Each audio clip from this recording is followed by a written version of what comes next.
అయ్యప్ప దీక్ష చాలా పవిత్రమైనది. ఈ దీక్ష కాలంలో తప్పనిసరిగా బ్రహ్మచర్యం పాటించాలి. ఖచ్చితంగా చెప్పాలంటే ఒక యోగి వలె జీవించాలి. అబద్ధాలు ఆడకూడదు.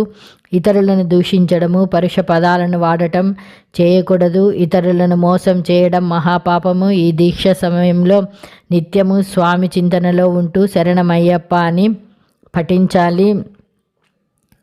అయ్యప్ప దీక్ష ఆచరించే భక్తులు 41 రోజుల పాటు మాంసాహారం, మద్యం, ఇతర వ్యసనాలకు పూర్తిగా దూరంగా ఉండాలి. సాత్విక ఆహారం మాత్రమే తీసుకోవాలి. ఉల్లి, వెల్లుల్లి, మసాలాలు వంటి ఆహార పదార్థాలకు దూరంగా ఉండాలి. తక్కువ ఆహారం, అది కూడా సాత్విక ఆహారం తీసుకోవాలి.